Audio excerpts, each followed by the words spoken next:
Good morning, pioneers. It is Monday, May 18th.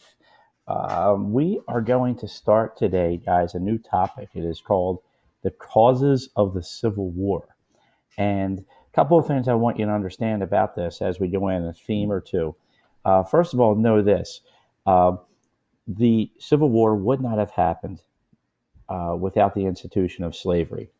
And the causes of the Civil War, everything that you do over the course of this week in terms of events and compromises are going to involve the institution of slavery. Okay. Um, as we move forward, you're also going to hear several times the word compromise. As you know, back when we did the Constitutional Convention, a compromise is when an agreement is made that kind of, sort of appeases both sides in an argument or an issue. Well, really, the story approaching the Civil War is that the North, which was anti slavery, and the South, pro slavery, obviously, to sum it up in a simple way, ran out of compromises. Okay. A couple of themes that you're going to be kind of reading about and seeing this week. First of all, I think it's important to establish, and you're going to see this map in the textbook as part of the PowerPoint, which I'm going to put in Schoology. There are, if you look here, the blue states are what were referred to as uh, the North, eventually becoming the Union. The gray states are referred to as the South or the Confederacy. Okay, and you may wonder what these red states are. These red states are referred to as border states. The border states had slaves, but they did not break from the Union. And these basically were the sides during the Civil War: North Union versus South Confederacy. Now, how did we get to this point? It did not happen overnight. And like I said, the institution of slavery is really what um, there would not have been a civil war without. A couple of things you're going to, in terms of the events and the causes that you're going to read about, learn about this week, all the way back to 1820, 40 years prior. You had the Missouri Compromise. You're going to read about that and find out what both the North and the South got. 30 years later, the Compromise of 1850.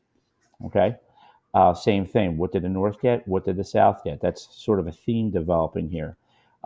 Fugitive Slave Act. Okay, you're going to learn about that, a law that was instituted that had Northerners, a law that said they had to return escaped slaves. You're going to read about a time period in a region in our country known as Bleeding Kansas. Some people believe the Civil War actually started 7 years prior in 1854.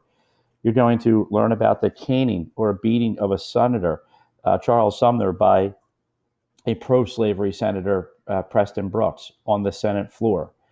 You're going to learn about a Supreme Court decision, the Dred Scott decision in 1857. You're going to meet a man by the name of John Brown and his raid on Harper's Ferry. Many people believe that once this occurred, there was no turning back. The Civil War was going to occur. Here's a famous painting. You see John Brown, if you notice the two sides behind him, Confederacy, the Union, and he is stepping on uh, dead soldiers, a Union soldier and a Confederate soldier. And also the election of 1860, which was big because when Abraham Lincoln was elected, okay, you will see that the South decided that that was it. They were gone. And the first state to break away from the Union, secede, as they say, was South Carolina. And it was followed by many others.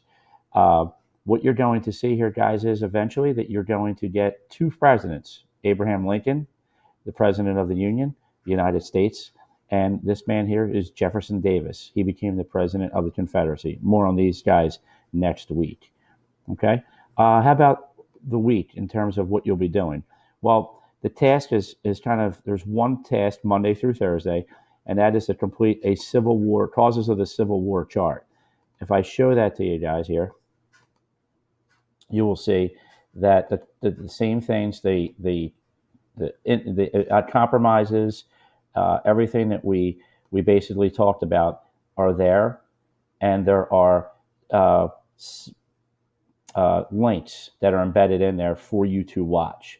And the chart spans everything that we just talked about. On Friday, you will get an assessment based upon this chart. All right. Have a good week.